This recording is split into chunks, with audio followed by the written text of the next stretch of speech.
এসজিবি স্কুলের সকলকে স্বাগতম। এইচএসসি তথ্য ও যোগাযোগ প্রযুক্তি 2024 ফাইনাল সাজেশন। আগে অধ্যায় সমূহ নিয়ে আলোচনা করব। এক অধ্যায় তথ্য ও যোগাযোগ প্রযুক্তি, এখান থেকে একটি প্রশ্ন অবশ্যই থাকবে। 2 অধ্যায় কমিউনিকেশন সিস্টেম ও টেকনোলজি, এই অধ্যায় থেকে 1 আর 2টি প্রশ্ন অবশ্যই থাকবে। 1, 2 বলতে তোমার যদি 4 অধ্যায় থেকে একটা প্রশ্ন থাকে 2 অধ্যায় থেকে 2টা আসবে, আর 2 অধ্যায় থেকে যদি একটা প্রশ্ন থাকে 4 অধ্যায় থেকে 2টা আসবে, আর 3 অধ্যায় থেকে 2টা প্রশ্ন অবশ্যই আসবে, এবং 5 অধ্যায় থেকে 2টা প্রশ্ন থাকবে। চ্যাপ্টার 1 দেখো, সিকিউরের জন্য যে গুরুত্বপূর্ণ topic: virtual reality, artificial intelligence, biometrics, genetic engineer, cryosurgery, nano technology. এই যে 6টা টপিক, এই টপিক থেকে যতগুলো সিকিউ আছে সবগুলো সিকিউ তোমরা খুব ভালোভাবে পড়বে। চ্যাপ্টার 2 সিকিউরের জন্য গুরুত্বপূর্ণ টপিক দেখো: twisted pair cable, coaxial cable, optical fibre cable, wifi, WiMAX, বর্ণনা, ব্যবহার, সুবিধা অসুবিধা, সকল ধরনের টপোলজি, কম্পিউটার নেটওয়ার্কের ধরন, প্যান, ল্যান, ম্যান এর সুবিধা অসুবিধা, তৃতীয়, চতুর্থ, পঞ্চম প্রজন্মের মোবাইল, ডেটা ট্রান্সমিশন মোড এর প্রকারভেদ ও ব্যবহার, ক্লাউডিং কম্পিউটিং। এর মধ্য থেকে 1, 2 ও 5 নম্বর ভেরি ইম্পর্টেন্ট। 1, 2, 3, 5 এই 3টা ভেরি ইম্পর্টেন্ট। এই 6টা টপিক থেকে তোমরা বেশি সিকিউ করে যাওয়া, প্র্যাকটিস করে যাওয়া। বিশেষ করে 1, 2, 3, 5 এখান থেকে যতগুলো সিকিউ আছে সব করে যাওয়া। চ্যাপ্টার 3 দেখো, 2টা পার্ট থেকে একটা সংখ্যা পদ্ধতি। প্রথম পার্ট সংখ্যা পদ্ধতি, সিকিউয়ের জন্য গুরুত্বপূর্ণ রূপান্তর, এটা আমাদের এমসিকিউতে আসতে পারে।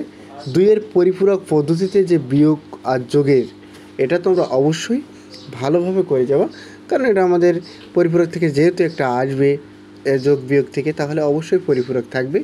এজন্য তোমরা পরিপূরকটা যতগুলো সিকিউ আছে ভালোভাবে করবে। আর 2 অধ্যায় 4 অধ্যায়, 2 অধ্যায় থেকে যদি 2টা পড়ে 4 অধ্যায় থেকে একটা, 4 অধ্যায় থেকে একটা পড়লে 2 অধ্যায় থেকে 2টা পড়বে। চ্যাপ্টার 3 দেখো, এক বুলিয়ান অ্যালজেব্রা ব্যবহার করে ফাংশনের সরলীকরণ ও সত্যক সারণী গঠন, ভেরি ইম্পর্টেন্ট। শুধুমাত্র ন্যান্ড গেট দ্বারা নর গেটের সার্কিট সরলীকরণ ও বাস্তবায়ন।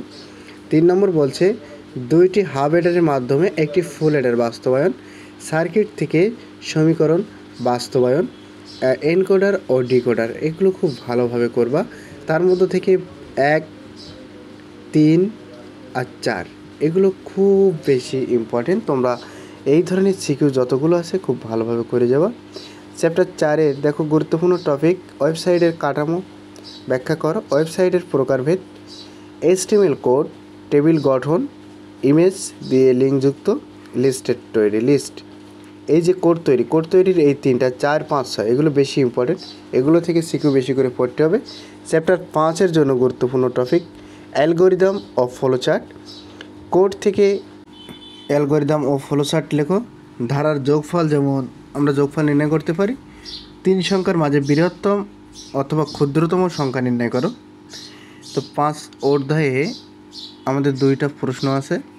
এর মধ্য থেকে ফ্লোচার্ট থেকে, অ্যালগোরিদম আর ফ্লোচার্ট থেকে গ নম্বর থাকতে পারে, এবং কোড থেকে অ্যালগোরিদম ও ফ্লোচার্ট লেখো, এটা ঘ নম্বরে দেয়। ধারার যোগফলও থাকে। 3 সংখ্যার মাঝে বৃহত্তম এবং ক্ষুদ্রতম সংখ্যা নির্ণয়, এটা ভেরি ইম্পর্টেন্ট একটা টপিক। এই সমূহ টপিক সম্পর্কে যতগুলো সিকিউ আছে তোমরা সবগুলো সিকিউ খুব ভালোভাবে করবে।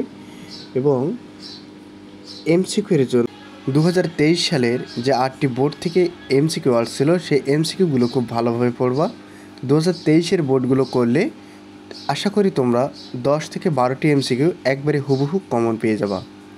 তো 5 অধ্যায়ের দেখো, পূর্ণ সংখ্যার ফ্যাক্টোরিয়াল নির্ণয়, সেলসিয়াস স্কেল থেকে ফারেনহাইট স্কেলে রূপান্তর, গোলক, বর্গক্ষেত্র, ত্রিভুজ স্কেলের ক্ষেত্রফল পরিসীমা নির্ণয়, গসাগু ও লসাগু নির্ণয়। তো টপিক 6 পর্যন্ত ভেরি ইম্পর্টেন্ট, এবং 7, 8 একটু কম ইম্পর্টেন্ট, তবে ক্ষেত্রফল পরিসীমা নির্ণয় প্রায় পড়ে থাকে। দেখো, C program, for loop, do হয় লুপ, গো টু স্টেটমেন্ট এর সাহায্যে ধারার যোগফল এগুলো নির্ণয় তোমরা অবশ্যই শিখেছো, এবং বোর্ড থেকে যতগুলো কোশ্চেন আসছে এই সম্পর্কে সবগুলো কোশ্চেন তোমরা করে ফেলবা। সকলকে ধন্যবাদ, সকলের জন্য রইল শুভকামনা।